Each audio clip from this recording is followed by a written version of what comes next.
నమస్కారం అండి. SB news 9550కి స్వాగతం సుస్వాగతం.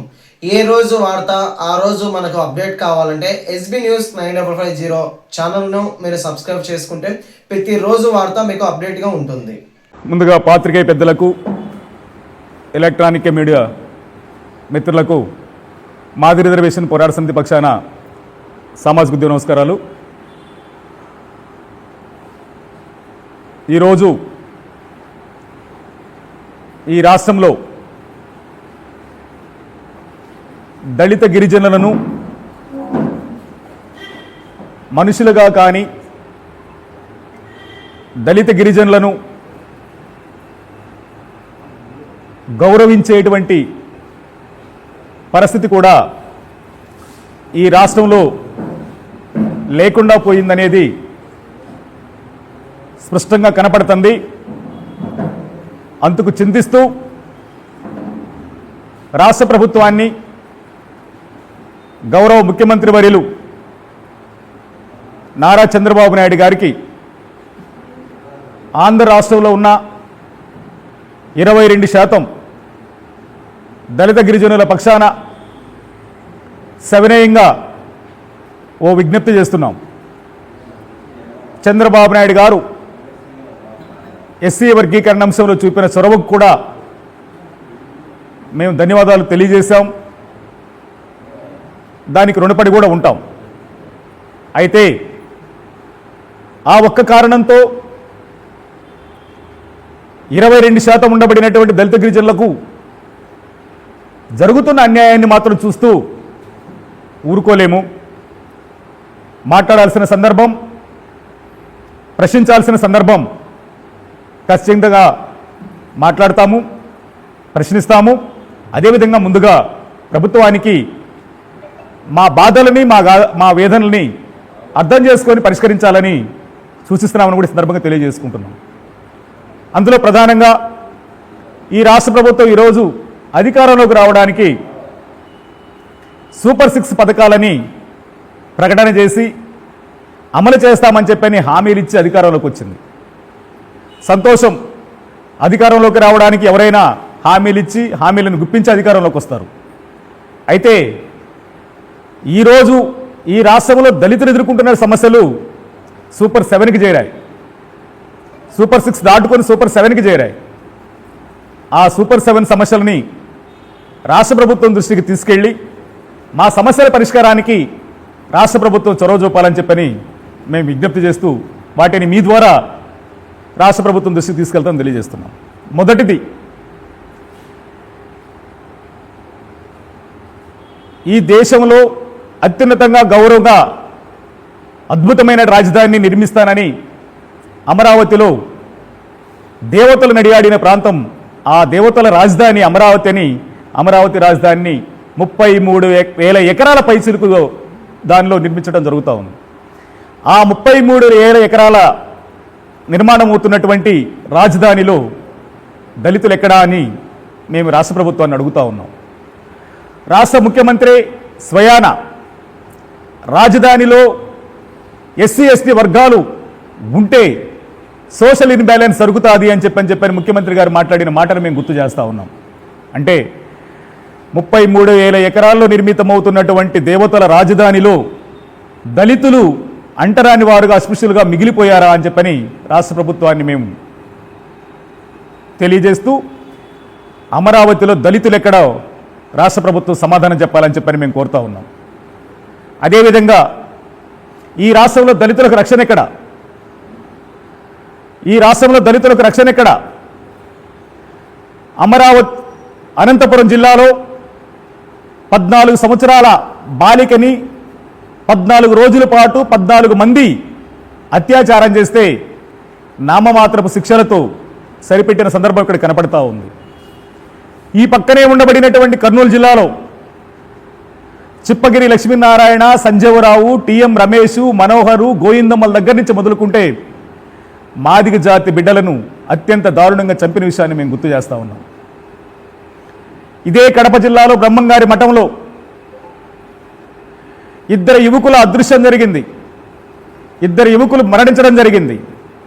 ఆ మరణాలు వెనక ఉండబడిన కారణాలను వెలికితీసే దగ్గర కూడా ఈరోజు ప్రభుత్వం పోలీస్ యంత్రాంగం నిమ్మకి నీరెత్తినట్టుంది. అదేవిధంగా పక్కనే ఉండబడినటువంటి గుంటూరు జిల్లాలో, అమరావతికి కూతవేడు దూరంలో ఉండబడిన గుంటూరు జిల్లాలో ఒక స్త్రీని నడి రోడ్డు మీద వివస్త్రం చేసిన సందర్భం కనపడతా ఉంది. అదేవిధంగా విజయవాడలో పోలీసులు వేధింపులు తాళలేక క్రాంతికుమార్ బలవన్ మరణం, పోలీసుల వేధింపులకు గురై సాయికృష్ణ మరణం, ఆ పక్కనే ఉండబడిన రావులపాలెంలో దళిత యువకుడు మరణం. ఇవన్నీ కూడా దాదాపు కొన్ని మచ్చుక మాత్రమే. ఇవన్నీ కూడా దళితులే. దాదాపు 22 మంది దళితులు హత్యలకు గురైతే ఆ 22 మందిలో 21 మంది మాదిగలైతే ఒక మాల సామాజిక వర్గానికి సంబంధించినటువంటి నా సోదరులు హత్యలకు గురయ్యారు. మరింత దారుణ మారణకాండలు, ఈ విధంగా హత్యలు అత్యాచారాలు దళితుల మీద జరుగుతుంటే దళితులను రక్షించాల్సిన బాధ్యత ఈ రాష్ట్ర ప్రభుత్వానికి లేదా అని చెప్పని మేము అడుగుతున్నాం. అందుకే ఈ రాష్ట్రంలో మా దళితులకు రక్షణ ఎక్కడా అని చెప్పని మేము ప్రభుత్వాన్ని కోరుతా ఉన్నాం. అదేవిధంగా దళిత సంక్షేమం, ఈ రాష్ట్రంలో దళిత సంక్షేమం ఆకాశాన్ని అంటినట్టు అయిపోయింది.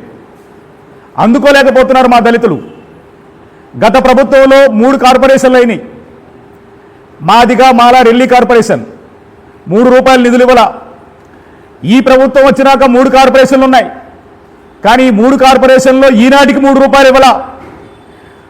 సంక్షేమ పథకాల అమలుకు నోచుకోకుండా పోయినాయి, లోనులు లేకుండా పోయినాయి, ఎన్ఎస్ఎఫ్డిసి లోనులు లేకుండా పోయినాయి, ఎన్ఎస్కెఫ్డిసి లోనులు లేకుండా పోయినాయి, భూమి కొనుగోలు పథకం లేకుండా పోయినాయి. దళితుల సంక్షేమానికి ఖర్చు పెట్టాల్సిన నిధులు ఎస్సీ కార్పొరేషన్లు నిధులు లేక నోరెళ్లబెట్టి చూస్తున్న సందర్భాలు ఇక్కడ కనపడతా ఉన్నాయి. మరి దళిత సంక్షేమం ఎటుపోయిందని చెప్పని మేము రాష్ట్ర ప్రభుత్వాన్ని అడుగుతున్నాం. పేర్లకు మాత్రం ఊకతంపు ఉపన్యాసాలతో దళితుల సంక్షేమం కోసం, దళితుల అభివృద్ధి కోసం అంత చేసాం ఇంత చేసామని గొప్పలు చెప్పుకుంటున్న ప్రభుత్వం దళిత సంక్షేమం ఎక్కడుందో సమాధానం చెప్పాలని చెప్పి కూడా మేము అడుగుతా ఉన్నాం. అదేవిధంగా మా ఎస్సీ ఎస్టీ సప్లాన్ నిధులు ఎక్కడ? మా ఎస్సీ ఎస్టీ సప్లాన్ నిధులు ఎక్కడ? 2011లో ఎస్సీ ఎస్టీలకు సంబంధించినటువంటి సప్లాన్ నిధులు దారి మళ్తున్నాయని, అలా దారి మారకూడదని చెప్పని కిరణ్ కుమార్ రెడ్డి గారి ప్రభుత్వంలో చట్టం చేసిన విషయాన్ని మేము గుర్తు చేస్తున్నాం. సప్లాన్ ఎస్ఎస్సీ సప్లాన్కి చట్టబద్ధ కల్పించిన విషయాన్ని మేము గుర్తు చేస్తా ఉన్నాం. మరి ఆ సప్లాన్ చట్టబద్ధ కల్పిస్తే మాకు వచ్చేటువంటి నిధులు మాకు ఎవరు కేటాయించాలి? దళితులకు కేటాయించాలి, మా గిరిజనులకు కేటాయించాలి. మరి సప్లాన్ నిధులు ఎటుపోతా ఉన్నాయి? ఉదాహరణకి రాష్ట్ర ప్రభుత్వం ప్రతి సంవత్సరం 2 లక్షల కోట్ల బడ్జెట్ ఇస్తుంది. ఈ 2 లక్షల కోట్ల బడ్జెట్లో మా ఎస్సీలు 15% అనుకుంటే 30,000 కోట్లు మాయి, మా గిరిజనులు 6% అనుకుంటే 12,000 కోట్లు, అంటే దాదాపు 42,000 కోట్లు. 42,000 కోట్లు దాదాపు ఈ 15 సంవత్సరాల్లో చూసుకుంటే ఒక్కసారి లెక్కేసుకుంటే 6,30,000 కోట్ల రూపాయల బడ్జెట్ నిధులు ఎటుపోయాయో రాష్ట్ర ప్రభుత్వాలు సమాధానాలు చెప్పాలి. గత ప్రభుత్వం ఏమో ప్రజలందరికీ మా సప్లాన్ డబ్బులు పంచింది, మా నిధులు పంచింది.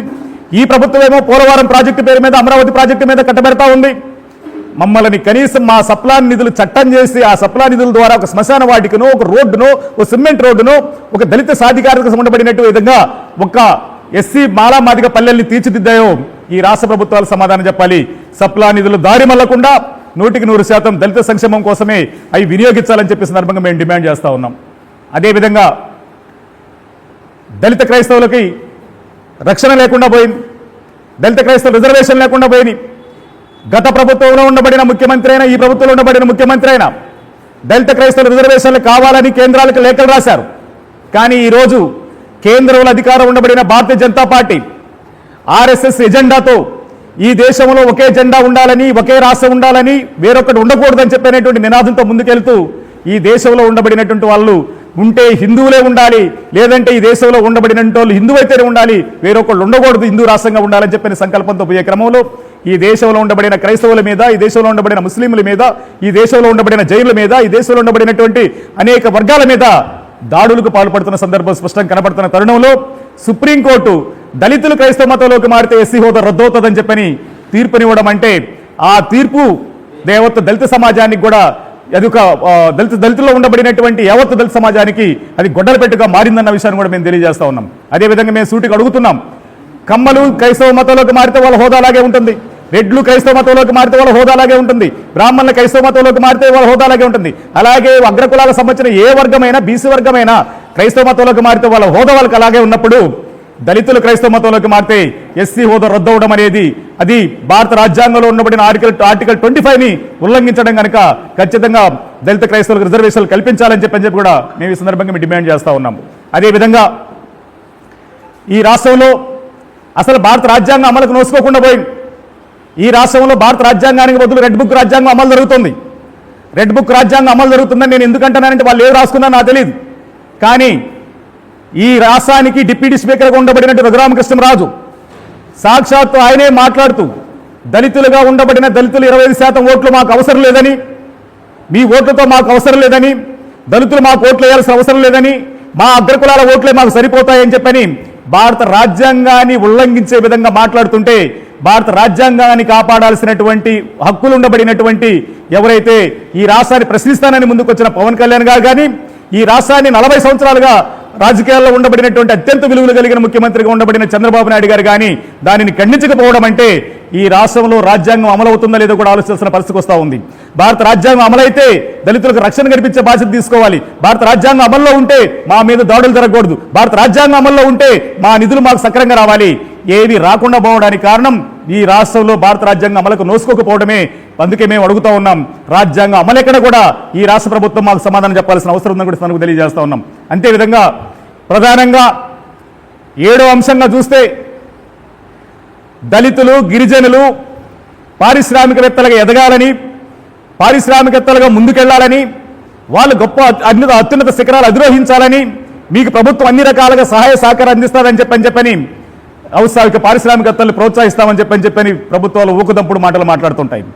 దాన్ని ఆ మాటలు నమ్మినటువంటి మా దళిత సోదరులు గిరిజన సోదరులు దాదాపు 8,000 పైచిలుకు కుటుంబాలు, 8,000 మంది పైచిలుకు దళిత గిరిజన పారిశ్రామికవేత్తలు ప్రభుత్వాల దగ్గర బస్సుల పేరు మీదో లేకపోతే జేసీబీల పేరు మీదో ఇంకొక పేరు మీదో రుణాలు తీసుకొని ఉంటే ఆ రుణాలు తీసుకున్న వాళ్ళకి సబ్సిడీ ఇవ్వకుండా దాదాపు కొన్ని సంవత్సరాలుగా గత ప్రభుత్వంలో 3 సంవత్సరాలు, ఈ ప్రభుత్వంలో 2 సంవత్సరాలు సబ్సిడీ పెండింగ్ పడిపోతే ఔత్సాహిక పారిశ్రామికవేత్తలు ఆ డబ్బులు కట్టలేక, ఈఎంఐలు కట్టలేక అప్పులు పాలయ్యి భార్య బిడ్డలు కూడా అనేక మంది నిరంతరం బాధలు పడుతూ ఆత్మహత్యలు చేసుకునే దౌర్భాగ్య స్థితికి దిగజారే సందర్భం కనబడుతున్న తరుణంలో ఈ దేశంలో నిజంగా ప్రభుత్వానికి చిత్తశుద్ధి ఉంటే, ఎస్సీ పారిశ్రామికవేత్తల మధ్య ప్రభుత్వానికి చిత్తశుద్ధి ఉంటే వాళ్ళకి వెంటనే సబ్సిడీ విడుదల చేయాలని చెప్పిన కూడా మేము డిమాండ్ చేస్తూ ఈ డిమాండ్లన్నిటి మీద సమాజంలో ఉండబడిన దళిత సమాజాన్ని మొత్తాన్ని కూడగట్టి, సమాజంలో ఉండబడిన గిరిజన సమాజాన్ని కూడగట్టి మన హక్కులు ఏవైతున్నాయో భారత రాజ్యాంగబద్ధంగా రావాల్సిన హక్కులు ఏవైతున్నాయో హక్కులు రాకుండా అడ్డుకుంటున్నటువంటి వాళ్ళ మీద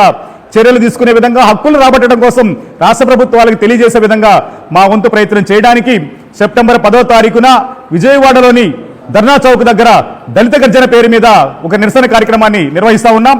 ఆ కార్యక్రమాన్ని జయప్రదం చేయడం కోసం భాగంగా ఈ రోజు ఈ కడప జిల్లా సమావేశం నిర్వహించుకుంటామని చెప్పి తెలియజేసుకుంటూ, నా సమాజంలో ఉండబడిన దళిత గిరిజన వర్గాల మొత్తం కూడా మన హక్కుల కోసం, దళితుల రక్షణ కోసం, దళిత సంక్షేమం కోసం, అమరావతిలో మన వాటా కోసం, సప్లాన్ నిధిలో మన దీనికోసం జరుగుతున్నటువంటి ఈ పోరాటంలో మీరందరూ కూడా భాగస్వాములై ముందుకు రావాల్సిన సవినయం కోరుకుంటూ సెలవు తీసుకుంటా ఉన్నాం.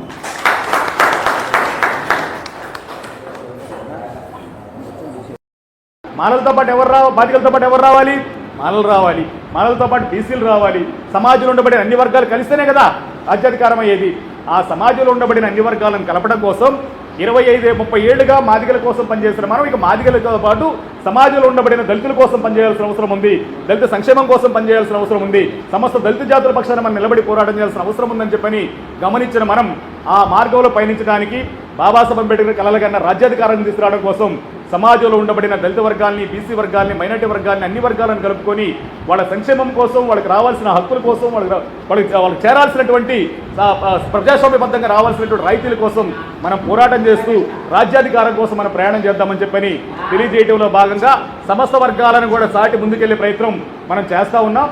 దానిలో భాగంగానే ఈరోజు ఇక్కడికి రావడం జరిగింది. సమావేశం నిర్వహించుకుంటామని మీ అందరికీ తెలియజేసుకుంటూ రాజ్యాధికారమే అంబేద్కర్ లక్ష్యంగా మనం ముందుకెళ్దామని చెప్పని కోరుకుంటూ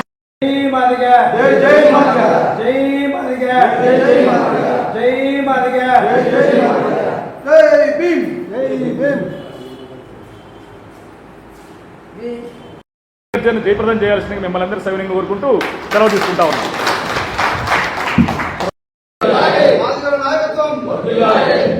దళితుల ఐక్యత